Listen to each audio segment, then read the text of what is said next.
নমস্কার বন্ধুরা, মুনমুন কিচেনে আপনাদের সবাইকে স্বাগত। প্রতিদিনের মতো দেখুন আজকে এসেছি দারুণ একটা স্ন্যাক্সের রেসিপি নিয়ে।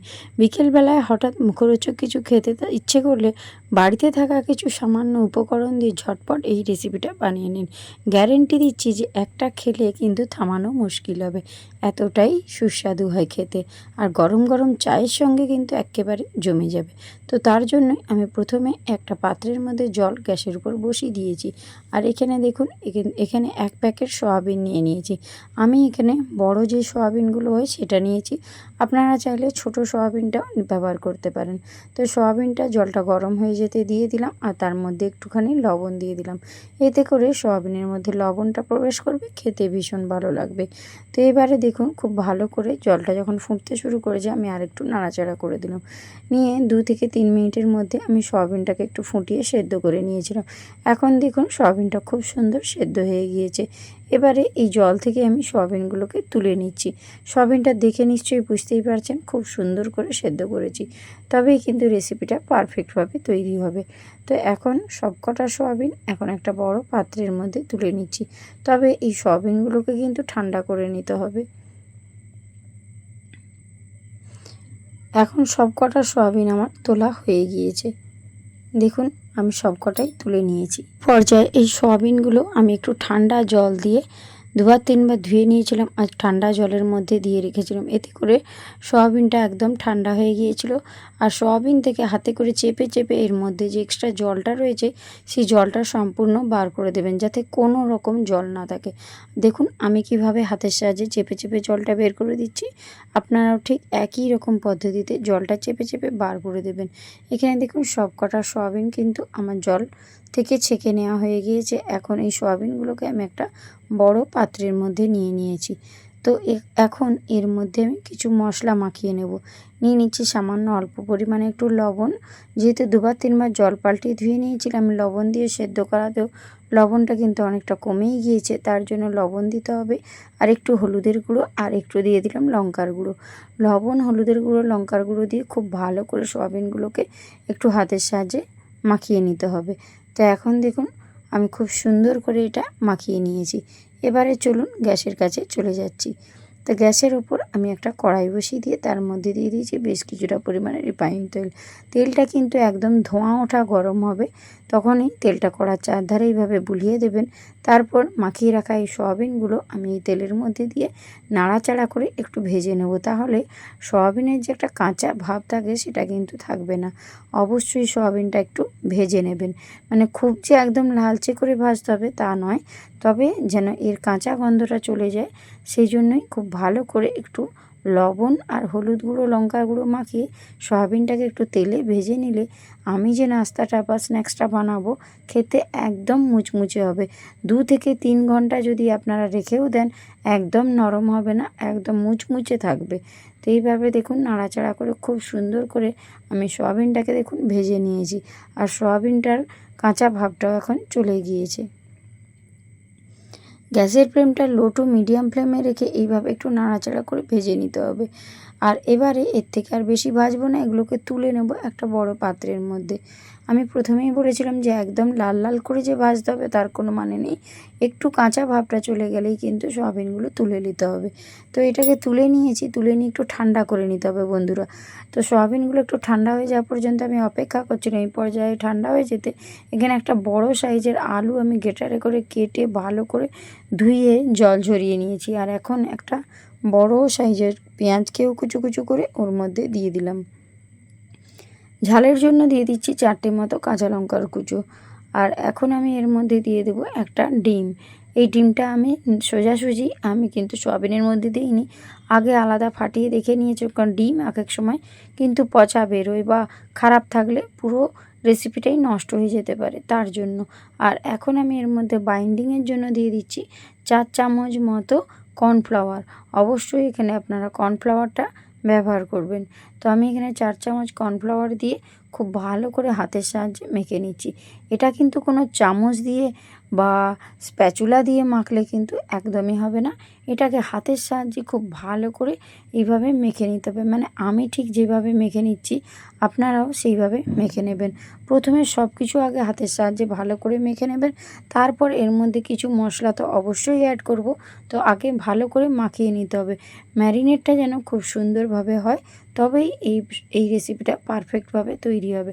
এখন দেখুন খুব সুন্দর করে মাখিয়ে নিয়েছি, একদম এরকম শুকনো শুকনো করে মাখিয়ে নিতে হবে। তো এখন এর মাখানোটা হয়ে গিয়েছে। তো এর মধ্যে আমি এখন কিছু উপকরণ অ্যাড করে দেব। দিয়ে দিচ্ছি সামান্য অল্প পরিমাণে একটু লবণ, আর এখন আমি এর মধ্যে দিয়ে দেবো সামান্য একটু কালারের জন্য হলুদের গুঁড়ো, এতে কালারটা ভীষণ সুন্দর আসবে তার জন্য। আর দিয়ে দিচ্ছি ধনিয়া গুঁড়ো, 1 চামচ মতো ধনিয়া গুঁড়ো দেবেন। আর এখন একটু গরম মশলার গুঁড়ো দিয়ে দিলাম। আর এর মধ্যে এখন আমি দিয়ে দিচ্ছি লাল লঙ্কার গুঁড়ো। লাল লঙ্কার গুঁড়ো দিলে একটু ঝাল ঝাল হবে, খেতে ভালো লাগবে। তো ঝালটা আপনারা আপনাদের পছন্দ মতো দেবেন। আর সবার শেষে এখানে দিয়ে দিলাম বেকিং পাউডার, 1/2 চামচ মতো বেকিং পাউডার দিয়েছি। আর একটুখানি দিয়ে দিলাম, মানে 1/2 চামচের থেকেও একবারে 3 ভাগের 1 ভাগ দিয়ে দিয়েছি বেকিং সোডা। সব কিছু দিয়ে একটা চামচ দিয়ে খুব ভালো করে মিশিয়ে নিচ্ছি, মানে মাখিয়ে নিতে হবে। আপনারা চাইলে এই কাজটা হাতের সাহায্যেও করতে পারেন, তবে হাতের সাহায্যে যতটা সুন্দর মাখানো হয় চামচ দিয়ে একটু সময় লেগে যায়, তবে চামচ দিয়েও কিন্তু এইভাবে মাখানো যায় যেভাবে আমি মাখিয়ে নিচ্ছি। তো খুব ভালো করে আমি চামচ দিয়ে মিশিয়ে নিলাম, যাতে কোনো কিছু যেন দলা বেঁধে না থাকে সেইভাবেই মিশিয়ে নেবেন। এখন কিন্তু ওটা মাখানো হয়ে গিয়েছে, ওটাকে এক সাইডে রেখে কড়ার মধ্যে তেল দিয়ে দিয়েছি। তেলটা কিন্তু ধোঁয়া ওঠা গরম হয়ে গেলে তবেই কিন্তু এইগুলো এরকম ছোট্ট ছোট্ট বলের আকারে ছেড়ে দেবেন। মানে এগুলো যে সমান হবে সেরকম নয়, এগুলো একটু অসমানই হবে, তবেই কিন্তু এই সয়াবিনের পকোড়াগুলো খেতে ভীষণ ভালো লাগে। এইভাবে গোল গোল শেপ করে আমি একটু দিয়ে দিচ্ছি। এই রকম করে আপনারা সয়াবিনের পকোড়া ভেজে নেবেন।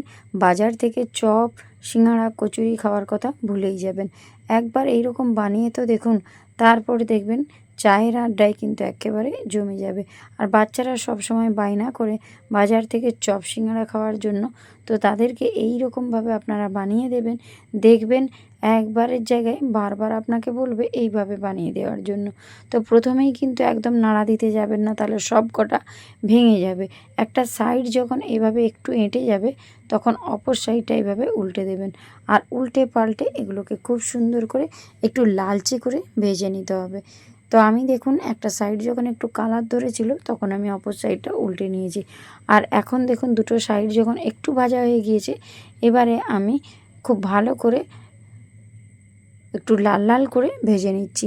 গ্যাসের ফ্লেমটা লো টু মিডিয়াম ফ্লেমে রেখে ভাজবেন, নচেত উপর থেকে হয়তো একটা সুন্দর কালার এসে গেল, ভেতরটা হয়তো ঠিক মতো ভাজা হবে না।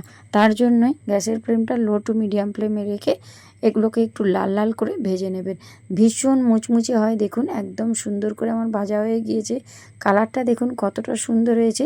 এগুলো কিন্তু এতটাই মুচমুচে হয় যে 2-3 ঘন্টা এইভাবে রেখে দিলেও কিন্তু মচমচেই থাকবে।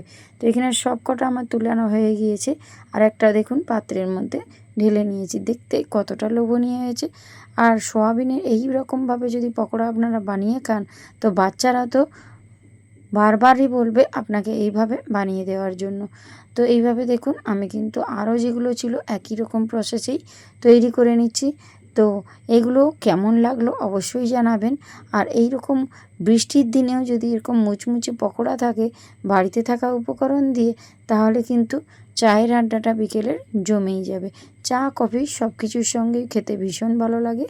আর বাজারের সবসময় ফাস্টফুড না খেয়ে যদি আপনারা এইভাবেই বাড়িতে বানান, এতে কিন্তু স্বাস্থ্যের পক্ষেও ভীষণ ভালো। তো অবশ্যই রেসিপিটা আপনারা বাড়িতে ট্রাই করবেন, তারপর আমাকে কমেন্ট বক্সে কমেন্ট করবেন। ভিডিও স্কিপ করে দেখবেন না, স্কিপ করে দেখলে ভিডিওর কিছু মূল অংশ বাদ চলে গেলে আপনারা পারফেক্টভাবে রেসিপিটা তৈরি করতে পারবেন না। তখন কিন্তু আপনারা বলবেন যে কীরকম রেসিপি দেখালেন, এটা তো ঠিকমতো হলোই না। তো তার জন্য আপনাদের কাছে একান্ত অনুরোধ, আগে রেসিপিটা পুরোটা দেখবেন, তারপর আপনারা বাড়িতে তৈরি করবেন, তারপরে আমাকে কমেন্ট বক্সে কমেন্ট করবেন। তো এখানে দেখুন এগুলোও কিন্তু খুব সুন্দর করে ভাজা হয়ে গিয়েছে। এবারে একটা ছান্তার সাহায্যে আমি সব কটা কিন্তু তুলে নিচ্ছি। ভীষণ মুচমুচে হয়েছে, আপনারা দেখে হয়তো বুঝতে পারছেন কি জানি না, তবে এগুলো খেতে ভীষণ মুচমুচে হয়েছিল। একদম 1 থেকে 2 ঘন্টা মতো এরকমই মুচমুচে ছিল, একটুও কিন্তু নরম হয়ে যায়নি। আর এখন আমি দেখুন একটা প্লেটের মধ্যে সাজিয়েছি, দেখতে কতটা লোভনীয় হয়েছে। আর আপনারা বৃষ্টির দিনে এরকম বানিয়ে দেখবেন, খেতে ভীষণ মজা লাগে। আর আমি এখানে একটুখানি টমেটো কেচাপের সঙ্গে পরিবেশন করছি। দেখুন প্রত্যেকটাই কতটা লোভনীয় হয়েছে। আশা করছি রেসিপি আপনাদের খুবই ভালো লাগবে। যদি ভালো লেগে থাকে বন্ধুদের মধ্যে শেয়ার করে দেবেন। আপনাদের একটা কমেন্ট আমাকে ভিডিও বানাতে উৎসাহ করে। তো আজকের মতো আসি বন্ধুরা, টাটা, বাই বাই।